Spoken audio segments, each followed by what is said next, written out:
Fun fact, the tale of Lobo is meant to be a conservationalist piece. Lobo, the King of Kurumpa, is the first story of Ernest Thompson Seton's collection Wild Animals I Have Known, which is a collection of pseudo-fictional accounts with animals by Seton. The tale of Lobo tells of a massive wolf stealing from ranchers and its cunning keeping it from ever being caught. However, the wolf would instead be caught and subdued by being baited into a trap with its mate as the lure. In doing this, Seton was hoping to make an oft-demonized animal like the wolf appear much more relatable and less like some monster. At the time of the writing, wolf populations were seen as pests in America and being eradicated, so this was done in hopes that maybe Seton could call attention to the problem. Fun fact, Yen King was originally planned to be a much more simple design. When given the assignment to draw Mr. Fister, his artist, Shima Udon, was just told to make a handsome martial artist. We don't fully know the process that goes into a Fate servant's conception, and it likely changes from character to character, but a common theme is that the artist is given the name, a brief description, and a general idea of what they're going to be like. Yan King, being a shape-shifting martial artist, would make sense to have an overall simple design. In this way, he could theoretically blend in with a crowd or disguise himself more easily, but the end result was an incredibly intricate design of tattoos, tattered cloth, armor, and even signs of sweat on the body. Additionally, Yan King has a back tattoo that has the kanji for righteousness. Fun fact, this was the initial plan for Fate Stay Night's King Arthur. As the name suggests, Fate prototype is filled with ideas that were left on the cutting room floor for various Fate series. This includes not just alternate characters, but also differing designs than the characters initially received. Famously, King Arthur becoming a girl was more to do with a preference for drawing a cute blonde girl over a handsome blonde man, and, well, the rest is history. However, Arthur getting a life of his own as a beast hunter is equally as cool.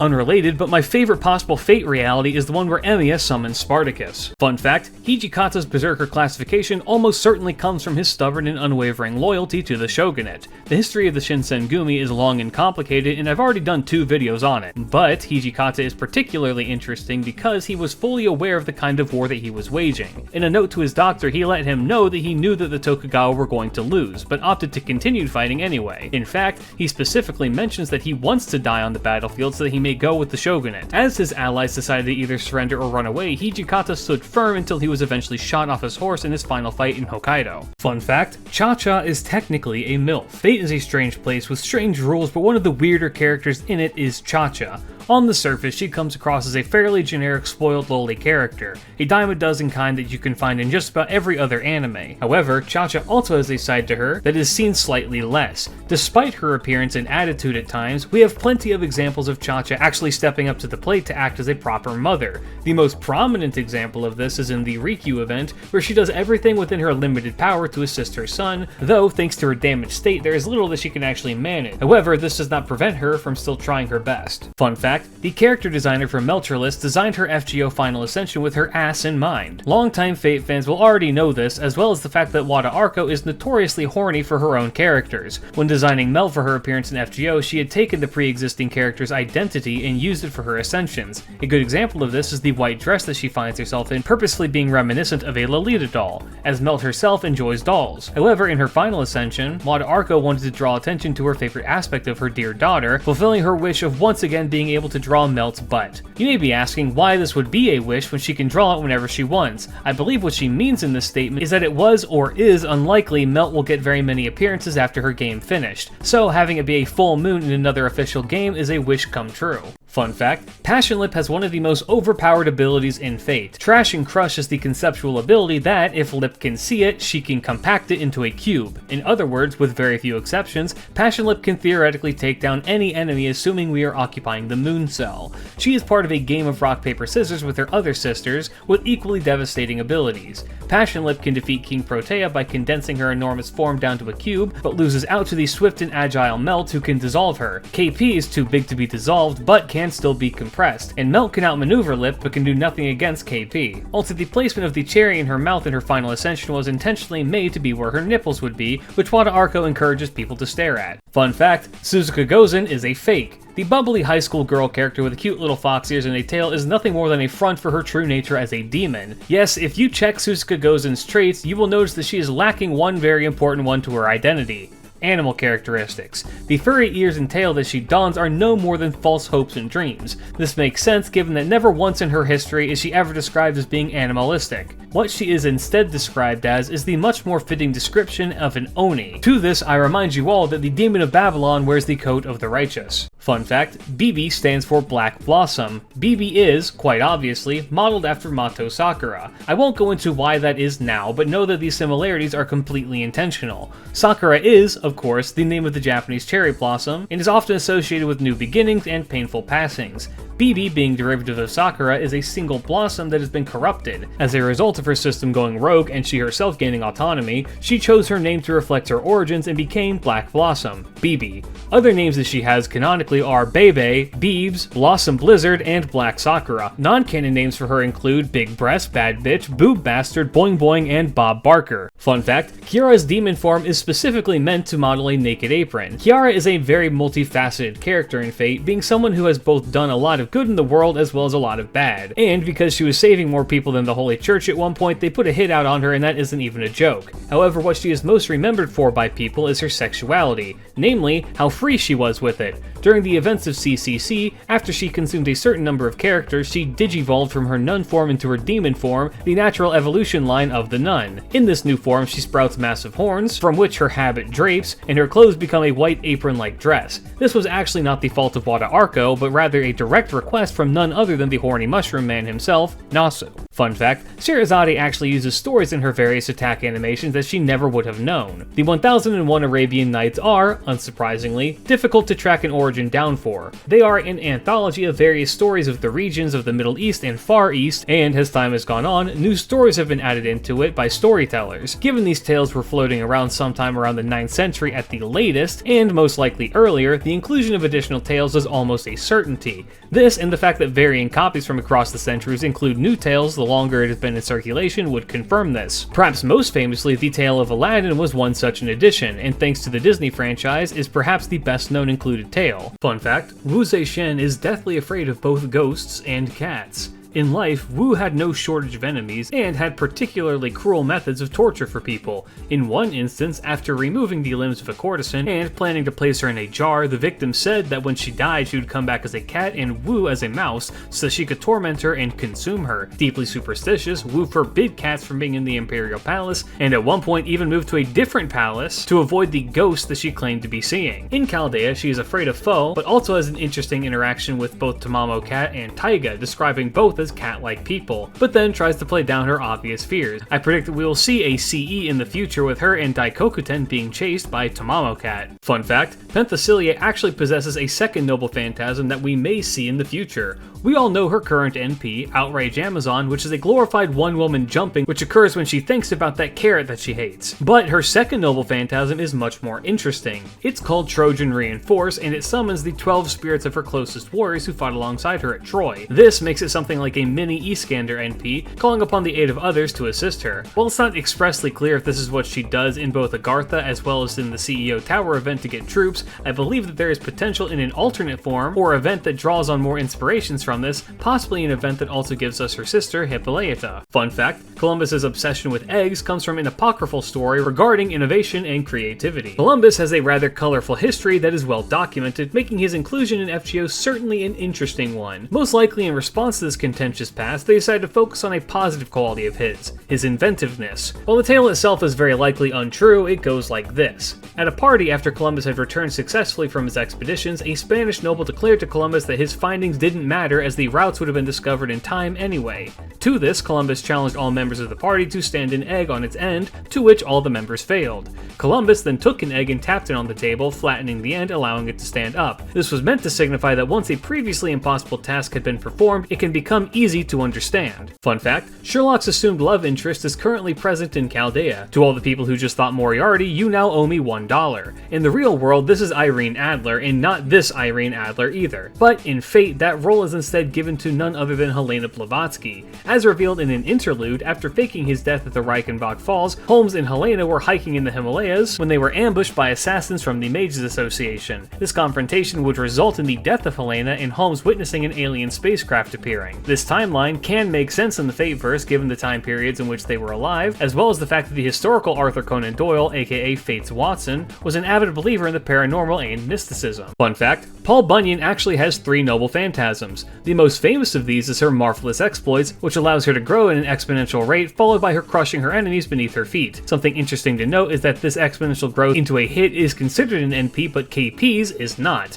Not really sure why. Her second is called Dakota Camping. This is an always active NP that occurs after Bunyan has a conversation with somebody. That person is added to her camp and gains various buffs from it. This allows them to work faster, harder, and longer for as long as they are considered a member of the camp. Her final NP is called the Wisconsin Death Trip, which is just the manifestation of her chainsaw. Fun fact, Nero learned how to be a caster from her court wizard Simon Magus. Simon saw great potential in Nero, who was apparently rather adept with magic, and so took her under his wing to teach her the various magical arts. However, this somewhat came to clash with Nero's own personality. Nero is, how shall we say, brazen. She enjoys being the center of attention and reveling in the applause of those around her. Meanwhile, one of the main tenets of magic is to keep it hidden to retain its mystery. Thus, she left her casting days behind her. Ironically though, despite being admonished by Simon for wanting to be the center of attention, Simon himself would often put on magical displays in public, including bringing himself back from the dead. Fun fact, Fran's capabilities to speak as a saber is because of her class change. It's no small secret that berserkers have some trouble with communication, largely in part thanks to their madness enhancement skill. Weirdly enough, Fran's is only rank D and she can barely communicate, while Nightingale has it at EX and is completely understandable.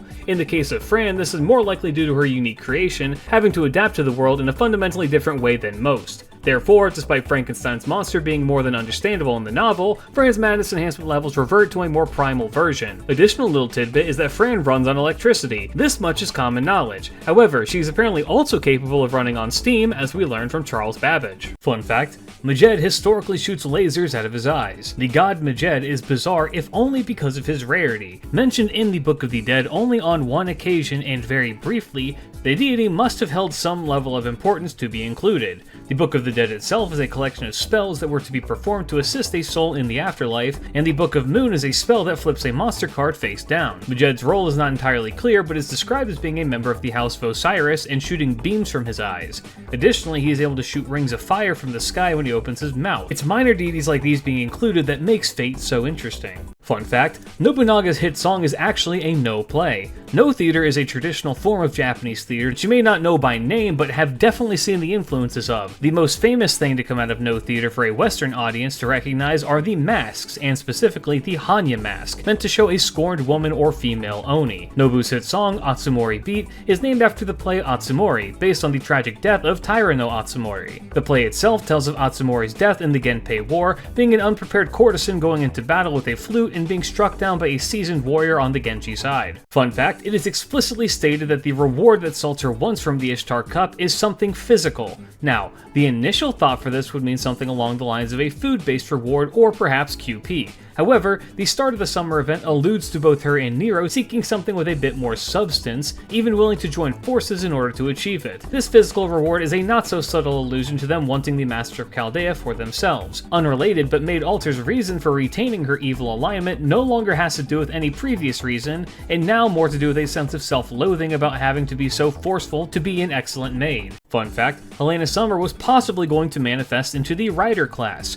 Summer is a strange time in Chaldea for a variety of reasons, not the least of which is the wanton changing of spirit origins. Helena, gearing up for the Dead Heat Summer race, had initially planned to change herself into the Rider class, which would be fitting given that she does ride on top of a UFO already. However, as fate would have it, the gift of Nyarf, her over-the-top Lion Man-based weapon, would alter her spirit graft into an archer. Nyarf itself is a bit of a strange weapon given that it's a water gun but shoots darts and kills things. Fun fact, Raiko apparently resembles her grandfather Minamoto no Tsunemoto. That sentence has a lot to unpack. Raiko is, very clearly, an over-the-top take on a gender bend. They gave her a model figure with flowing purple hair and power over lightning to go with it all. Raiko in particular is weird in the world of gender bends because she is in the female raised as male and trying to be male category, but actively has a doting mother side to conflict with that. However, Kijo Koyo, an Oni, is the one who remarks her similarities to her grandfather. If you know the legend of Kijo Koyo, you'll know that she and Raiko's grandfather had an affair that almost led to Koyo's death. but because she was pregnant with his child, managed to escape capture for some time. This raises even more questions regarding her remarks to Raiko. Fun fact, writer Ishtar's NP features her visiting various gates around the world. This is likely meant to be symbolic of her own gate, the Ishtar Gate, and due to her pride wanting to visit the various gates around the world either to appreciate them or, in a more Ishtar-like fashion, compare them against her own. In her NP, she can be seen visiting just 2 other gates, likely for time reasons. These are the Gate of Sensoji Temple in Asakusa, Tokyo, and the Arc de Triomphe in Paris, France. Additional fun fact, though taken from the April Fool's description of her, Summer Ishtar is apparently wearing an incredibly skimpy swimsuit, but because she's a welfare, we will never get to see it. Fun fact, Parvati, at least in Fate's rendition of lore, is directly to blame for the death of Kama. In our world, Kama is killed by the god Shiva after shooting him with an arrow of love while he was in deep meditation. This was because Shiva could father a son that could fell a demon that was threatening the gods. Kama was the one tasked with waking him and got the scent evaporated for his trouble. In Fate's rendition of things, this appears to have been a direct request from Parvati. This is because, as the game describes, Parvati's love is rather smothering. It's for this reason as well that Kama hates Parvati so much, even taking the same form as her when she manifests as a type of mockery. Fun fact, Tomoe Gozen was originally conceived to have much heavier armor. In the original drafts for Tomoe, her artist, Shirabi, wanted to evoke the sense of a strong female warrior and therefore wanted to give her a bulky suit of armor. However, this ended up being somewhat difficult to deliver on with other aspects of the design, and as such they were advised to slim the armor down. Her Ascension 2 is the primary remnant of these various alterations, being the bulkiest of the Ascensions. Additionally, despite her being an archer, Tomoe's main weapon present in her sprite is not a bow, but a naginata. Naginatas were often associated with female warriors known as onamusha, so her carrying one makes sense in a historical manner. This is in combination with the fact that Shirabi envisioned Tomoe as being able to handle just about any weapon that she picked up. Fun fact, the curse that afflicts Chiyome has a basis in history. Kind of. Chiyome is a descendant of the legendary ninja Koga Saburo, who himself was cursed by a snake and as a result would pass his curse down to his descendants. The idea of animal curses following people in Japan is fairly common, with another example being the Inugami, or dog god, a curse that will follow a family until the lineage dies out. Snake curses in particular, though, generally manifest out of revenge for the killing of snakes, and then follow their killer and their family for generations, causing misfortune. In Chiyome, this manifests as her body being scarred by the scales of a snake, but she manages to keep this at bay to a degree thanks to her also being a Miko. Fun fact, Hozoin's scar is a result of his own brashness. Hozoin is one of those characters that it is very unlikely that you knew about before FGO because his legend is a very Japanese one. Supposedly in history, either he or one of his masters or one of his disciples was one of the various opponents of the ever-famous Miyamoto Musashi. Historically, the challenger was neither Inshun nor his master, Ine, but in fate this role would fall upon his lap. 16 at the time of the duel, he would receive the scar after being slashed by the dual-wielding Musashi, which would mark the ending of the duel with Hozoin being the loser. A year later, his master would die and try to forbid the practice of the Sojutsu style, but Inshun would lift this and continue the art, which is still practiced today.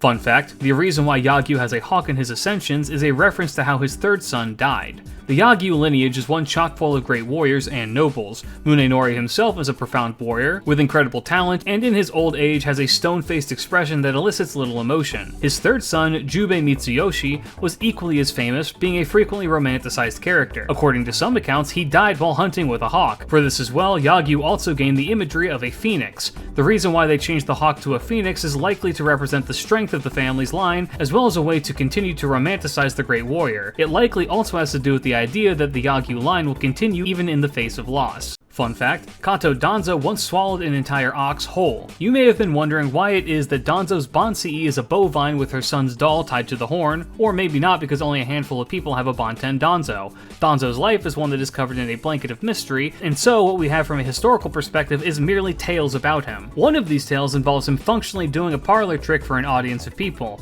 Danzo was believed to be able to perform sorceries and so proclaimed to the crowd that he would swallow the entire ox. To their amazement, supposedly, he did so. How he could have managed this feat in history is unknown, but in fate this is likely due to some form of Karakuri magic. Fun fact, Osakabe Hime's unusual speech pattern is intentionally cringe. FGO tends to catch a bit of flack here and there when it comes to localizing certain characters. Another good example of this is Neza, whose fragmented robotic speech has been turned into a punctuation machine. However, people seem to take a great deal of offense when it comes to Osakabe Hime. This is due in no small part to the fact that she uses Japanglish for a lot of words, as well as a healthy amount of modern internet slang. This is because what they are trying to localize is the way that a Japanese otaku would talk, which requires a bunch of cultural context context that Westerners will not have. So instead, they went the route of how an over-the-top stereotypical Western otaku would talk to make it better understood. In other words, the localization isn't cringe, you are. Fun fact, the Mecha Elizabeths were Wada Arco's first attempt at drawing mecha characters. For those of you outside of the know in terms of art, when you go to commission art, mecha is usually found in the same will not draw section as furry, gore, and fetish art. The process of drawing a mecha character or mecha vehicle is incredibly tedious and time consuming, and so many artists will just straight up refuse to do it. So the idea of having someone who has never done it before draw not just one, but two characters with this aesthetic is nothing short of wondrous. In their original conceptions, the Ellies were going to look much more standard robot, but these designs were rejected in favor of the more cute ones that we received. It makes you wonder if the Rio art may have been closer to the original conception. Fun fact, in some tellings of the myth, Circe has a son with Odysseus. While not canon to the Odyssey, these two had a son by the name of Telegonus. Telegonus would be raised by Circe and eventually sent out into the world to find Odysseus. The wayward son would wash ashore on an unknown island and begin ravaging the land out of starvation. This turned out to be Ithaca, and Odysseus and his son Telemachus went off to deal with the threat. This resulted in Odysseus dying thanks to a poisoned spear, and the revelation of who they each were. After this, Telemachus would marry Circe, and Telegonus would marry Penelope. Additional fun fact, her name is pronounced closer to Kirke, but every time I'm corrected on my Greek pronunciations, I opt to double down on them. Fun fact, Neza is considered a mech. This is hardly news to seasoned players, but Neza is a full-on machine. Neza is a soul piloting a mechanical body that was crafted by a Chinese sage. This body was meant to serve as a functional vessel to freely move in, as well as a seal on Neza's more violent and destructive tendencies. In fact, Qin Shi Huang's own immortal body was made after Neza's remains were found and then reverse engineered. Much to the bewilderment of her artist, the request to make Neza a mechanical servant was met with the initial thought to give her doll joints or a more mechanical appearance. However, the design that we received is one that makes her appear almost entirely human. Fun fact, Sheba's noble phantasm is based on 3 riddles that she told King Solomon. Solomon was considered an incredibly wise king, and having heard tell of this, Sheba set off to test his wit. Arriving with a grand caravan of treasures, she put the king to the test. One such riddle she asked supposedly goes as follows. What are the 7 that issue and 9 that enter, the 2 that offer drink and the 1 that drinks? Solomon answered, the 7 that issue are the 7 days of menstrual impurity, the 9 that enter are the 9 months of pregnancy, the 2 that offer drinks are the breast, and the child is the one who drinks. Additional fun fact, her Jinn who jump you in her noble phantasm are named Achat, Shetiaim, and Shalosh, which mean 1, 2, and 3 in Hebrew and are named so based on their horns. Fun fact, Abby's key imagery is a direct reference to the outer god attached to her. Abigail in Chaldea is possessed by the deity Yog-Sothoth, an amalgamation of writhing tentacles and orbs that appears as a key figure in the Lovecraftian mythos. Yog acts as something like an oracle, being a wealth of all knowledge past, present, and future, as well as possessing a key to a gate as well as being both the key and the gate. It is for this confusing and odd description that Abby can slay the Heartless. As to why he picked Abby to inhabit, there's actually a bit of twisted lore. In the Dunwich horror, Yog impregnates the human Lavinia Whately with twins, one of which is the titular horror. This adds an additional strange turn of the screw as to why Abby may be trying to get closer to Lavinia in Salem. Fun fact, Ereshkigal keeps the god Nurgal as her personal plaything. In FGO, we see Eresh have her falling out with the deity Nurgal, who was one of her husbands. However, in myth, the roles are somewhat reversed. Nurgal was sent to the underworld after he insulted one of Eresh's messengers, and she demanded he come to her. Nurgal was warned against doing various actions in Kur, one of which was that he should not, under any circumstances, have sex with Eresh. After he passed through the 7 gates, he gave in to the temptation and was subjected to a 6-day straight Dojin plot, and finally managed to escape on the 7th day. However, Eresh demanded his return, and though he managed to escape briefly, he was eventually dragged back to hell where he remained. In some tellings of this, he is allowed back out for 6 months, mirroring the myth of the Greek Persephone. Fun fact, Altera's sheep is possibly a Muslim dwarf jester. Let me explain. The sheep that she rides is named Zerko, which was the name of a real historical figure who was a Moorish dwarf that served in various courts as both a mercenary and a jester. Moor is an archaic term for Muslim as well as black people, as well as people from Morocco. Zerko would serve in the court of the Byzantines before being captured by the Hun Bleda, who kept him on as a personal jester. Bleda liked him so much they had custom armor made for him, but despite this, Zerko escaped along with a number of other prisoners. When this group of prisoners was recaptured, everyone else was allowed to go, but he kept Zerko, who claimed that he escaped to find a wife, and so he was given one of noble birth. After Bleda died, Zerko was given to Attila the Hun, who hated him. In fact, Zerko was traded away for a new secretary later on, but would eventually rejoin Attila once again. Fun fact, every morning in his old age, Hokusai would paint Chinese lions to ward off evil. Hokusai was, believe it or not, insatiable in his pursuit of art. In fact, rumor has it that when he died, his last words were that if he had just a little bit more time, he could finally perfect his craft. The act of drawing every morning was likely done for 3 reasons, one of which would have been somewhat unintentional on his part. The first was to continue to hone his craft with daily practice, the second was as a form of meditation to either ease his mind or feel closer to the gods, and then the third was likely to keep himself sharp, as these kinds of activities supposedly help you stave off dementia. He would do this until the day he died, with one of his final paintings being the tiger in the snow. Fun fact, Semiramis has a second noble phantasm that can potentially one-shot Super Orion. Everyone knows Semiramis' main noble phantasm, the Hanging Gardens of Babylon. It's a flashy floating stone fortress that looks like it was ripped right from a Yu-Gi-Oh card. However, this noble phantasm actually hides within it her secondary one, Sikera Usum, which requires the Empress to be sitting upon her throne. Once she does, she can release a particularly lethal poison on others, but there's a catch. If a servant has a legend about them being poison resistant, such as Arash, then that effect is doubled, making them even more immune. But if they have a legend of them being weak to poison, such as Super Orion, then that effect is doubled. As such, assuming that she isn't just one shot out of the sky, Semiramis may have one leg up on the Grand. Fun fact, the Fujino that we summon is brought in by the counterforce. Fujino, as well as the Shikis, are a bit of an exception when it comes to being summoned. The Shikis are in a limbo state post-incineration, but Fujino herself was fully incinerated along with the rest of her timeline. Despite this, post-incineration, she was chosen by Alea to become a member of the counterforce, though it appears to be temporary until everything gets fixed up. This is because of her incredible telekinetic abilities that were originally used to fight demons. Thus, she appears in Chaldea as almost a ghost, and for this reason, she also is often used as a ghost-like entity in events. Fun fact, Anastasia was known for being fond of photography. In the age that Anastasia lived, cameras were just becoming a thing that was more widely available for use, and given that she was in the upper echelons of society, her family was easily able to afford and use such a luxury. Anastasia herself, though, was known for being a bit of a prankster, and as a result would take rather unbecoming pictures of herself. When one considers the pictures a princess would have taken of themselves, they most likely think of something like this. But Anastasia has a rather famous picture of herself looking like this. In fact, this image is referenced in an FGO event. Fun fact, the boar that Adelante wears on her shoulder was sent as a punishment for the sins of forgetting about Artemis. It's a bit of a dead horse to say that the Greek deities could be petty at times. In this particular case, King Oeneus of Calydon forgot to thank Artemis during the city's yearly harvest festival, and in retaliation for this insult, she unleashed the massive boar to ravage the city. More specifically, it ravaged everything outside of the city's walls, making it so that harvesting and hunting were all but impossible. Seeing this, it was arranged that many great heroes would hunt the monstrous beast, with Adelante of course being among their ranks. Why a figure who was a proxy of Artemis would participate in this hunt is too complex to get into here, but Adelante's connection with the boar comes from the fact that it was she who drew its first blood. Fun fact, Avispron may be hiding his face due to a disease. The golem-loving Avispron has various body modifications made to him when he manifests as a heroic spirit. For one, he appears to have given up his legs in favor of a more mechanical, pointed appendage. He has a set of 2 additional arms that assist him as he works and are described by his illustrator as being good enough to play multiplayer video games alone. But perhaps his most striking mod is the mask that entirely covers his face. In life, Avispron was rumored to have lupus vulgaris, which I won't show here, but be warned if you Google it yourself. This is a disease that causes painful tuberculosis skin nodules to form all over the face in such a way that it permanently disfigures you.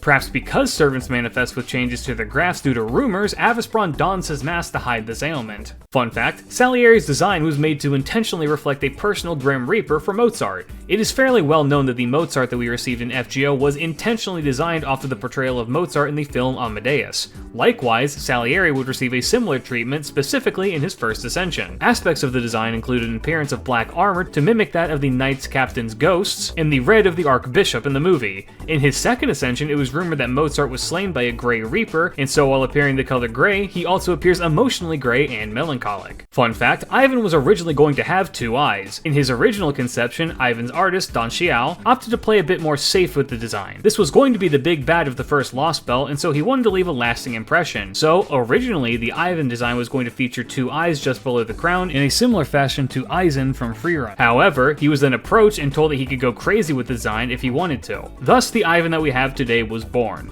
The gaping abyss in his face hides where his eyes are, deep in the darkness, but is noted that he is in fact staring right back at you. Fun fact, Achilles is eligible to be a Shielder class servant. As of the recording of this video, in FGO we only have one Shielder class servant available, our Kohai Mash. But just because we have just one doesn't mean that that will always be the case. Achilles, renowned warrior that he was, had a slew of blessed gear that helped him in battle. Among these is his shield, crafted by Hephaestus himself as a replacement for his stolen armor. This shield would be incredibly significant in literature and describes what some interpret as the world on it. It depicts imagery of the sky, to cities, to parties, to the seas, to agriculture, and various other aspects of life. A popular interpretation of it is that it was meant to symbolize a microcosm of the world itself, and for this reason in FGO his Bonsi is called what encapsulates the world. Fun fact, Chiron's noble phantasm, Antare Snipe, can potentially one-shot most servants. This noble phantasm is unique in that it does not require a chant or any prep time to pull off, and won't show any difference in magical energy fluctuations, making it near impossible to detect. It simply fires a tracking arrow of light from the sky at a target, and if caught off guard, could easily take them out. There is just one problem with this. For one, it's a weaker shot than the arrows Chiron himself fires, sacrificing strength for stealth. For two, because of this weakness, the opportune time to launch the attack is when a weak point presents itself. Therefore, if the opponent has no visible weak points, the attack can serve as a distraction at best and a way to reveal his true name at worst. Fun fact, every time you fire off Sieg's noble phantasm, you're torturing him. APOC spoilers, by the way. Sieg is not your typical servant in FGO, given that he himself hardly qualifies to be a heroic spirit. Instead, and this is a theory on my own part, the reason he is able to be summoned at all has to do with us summoning what he becomes, Fafnir, as opposed to Sieg or even Siegfried. At the end of Apocrypha, Sieg becomes Fafnir against his will due to the dragon blood in Siegfried's heart entering his body, as before it had been prevented from doing so. This transformation in FGO has manifested as no longer being forced, but one must imagine that the transformation of one's entire body from a twink to a dragon is hardly a comfortable one. As a result, your 3-turn farming is putting the poor boy in pain. Fun fact, Okita Alter's second ascension is meant to be a what-if scenario. Okita Alter is a fun character, being the product of prayers made manifest to save the prematurely born Okita in exchange for eternal servitude. A unique servant created out of extraordinary circumstances. Therefore, given that she already exists in the what-if category, her second ascension is a what-if she had not died of tuberculosis and instead lived to see the Battle of Hakodate. This was one of the final conflicts that the Shinsengumi fought in during the Boshin War, and would lead to the death of another Shinsengumi member that we all know, Hijikata. Her apparel in this, as well as her overall appearance, are meant to demonstrate the what-if with her appearing more mature, and having the normal Shinsengumi Hiyori gone, given that they were now a different group.